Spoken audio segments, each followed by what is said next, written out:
How many is this of this color on a Tuesday in like 2008? Oh, this is one of one on Tuesday of April the 7th by Bob.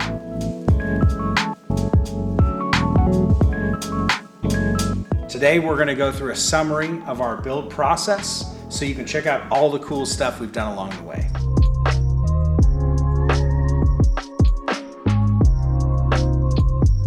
All right, so going over the outside of our Ultimate C606 build, this is called the World Challenge hood. So it's carbon fiber. It's made by Anderson Composites. Another thing we did body panel wise is we have ZR1 style front lip and side skirts and the rear wheel arch. We have upgraded all the lighting to LED. So LED headlights, marker lights, and the tail lights. We have replaced the Z06's standard roof with a carbon fiber roof and B-pillar.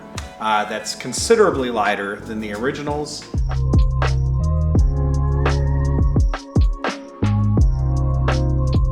What we have here today with us in our build is this is actually not an LS block, it's an LS variant. This is a RHS aluminum block. So it's much stronger than any of the factory LS blocks, much thicker everything, cylinder walls, the deck thickness, it has a raised cam bore, all of the big power holding stuff that you need that will not come apart. So in this nice RHS block, we have full Callie's rotating assembly, so Callie's crank and rods. We have custom Wiseco pistons. They're made super lightweight. They're extra thin piston rings and everything for a light rotating assembly. It's about 12.5-to-1 compression ratio. We're running Frankenstein heads that we've had some extra work done. We're running a ported MSD intake manifold and a Nick Williams throttle body. We're currently running FIC 850 injectors. We're actually running them at 70 PSI so we don't run out of injectors. So what we've done to fortify this thing for the road course is we have modified the oil pan on this. We've baffled the pickups inside of there. We also have a K-Tech, their red high volume oil pump, and that has also been ported. We've also modified the dry sump tank setup on this car. So we're actually running a C7 Z06 bottom half of the dry sump tank. And the lid on this is something I made out of the lid for the original 08. We cut up, baffled, and ported it for our dash 12 breathers off of each valve cover. And then we have our catch can, which is a dash 16 line running into our catch can for our engine. So this is giving us a little bit more oil capacity in the dry sump tank, but a much improved pickup in the bottom of that tank actually. We still have air conditioning. That was a big deal I wanted in this car. This car will get driven on the street. The intake package, which now moves the air intake around the radiator to the front, so you can actually see the air filter in the front of the car now, along with the two side mounted oil coolers.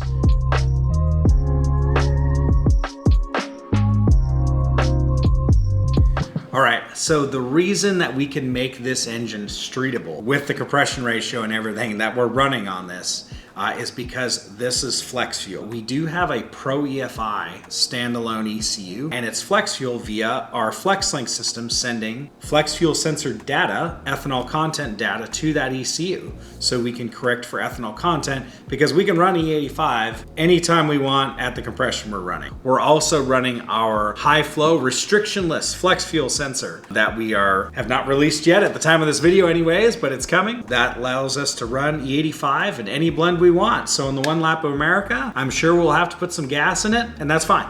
And we'll drive to the event and we'll get E85 and we'll put E85 in it. I have no thought when I'm running this of what fuel is in it. It will just run.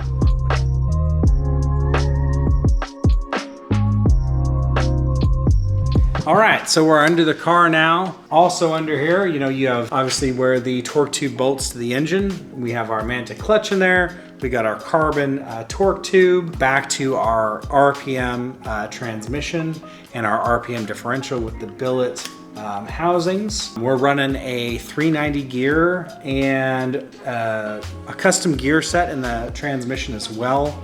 I wanted to change the ratios. It seemed that 5th gear was a big drop and we were gonna be hitting 5th gear a lot. Our ratios are equally spaced 1st through 5th, and 6th is still a super deep overdrive. We also have our AMT motor mounts and transmission / differential mounts back there.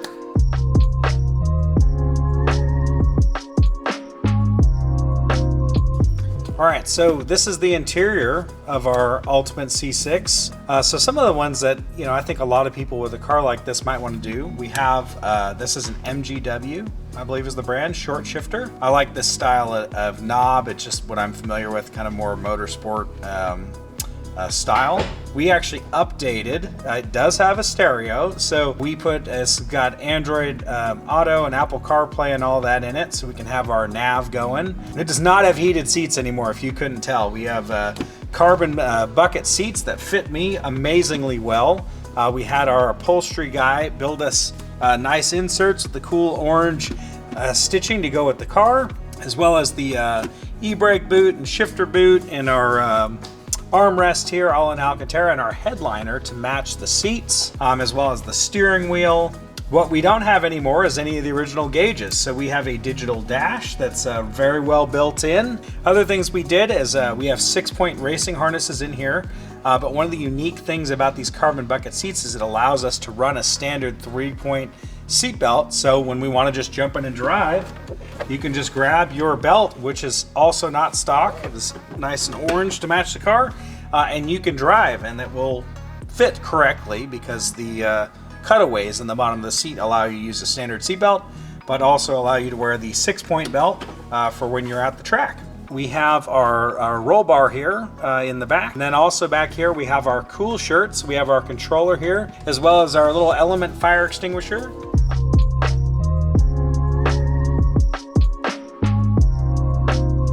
Here's the 2 different sets of wheels that we're using for our Corvette at the moment. So here's our track set. These are the Apex forged. These are 18s. These are 18 by 11. So we are using these in a square setup. I just prefer driving a car with a square setup. This is a very well balanced car.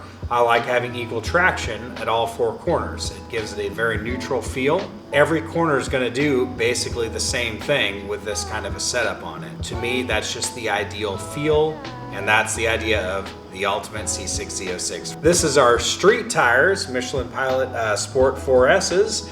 These are 19s. This is what we have for the street, so it'll deal with all the rain, all the temperature differences. Not that we're gonna be driving this car in the snow, but when we go out on the road and we encounter anything, this is a great tire for handling that. So these are our 2 current setups we have for the car. The reason for the 18s versus the 19s, for a track tire, there's a lot more available in 18s.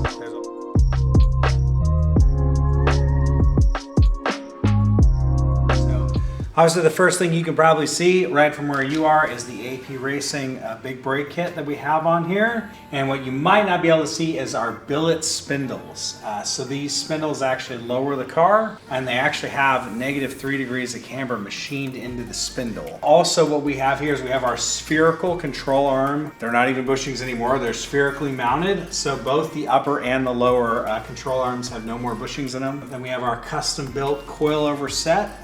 LG Motorsports made that for us. Carbotech sent us our pads. We have these red pads you see here are the street pads, and we also have their XP20 track pads that we run on the track. Thanks to Carbotech for hooking us up with the brake pads for the setup, and AP Racing for the big brake setup, and everyone else who helped us along the way, AMT and LG Motorsports. Thanks for watching our video today. Please check out the other videos in the build series and some of our other videos. For all of our E85 products and flex fuel products, check out advancedfueldynamics.com.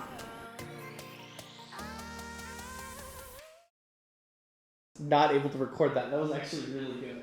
I can do that one again.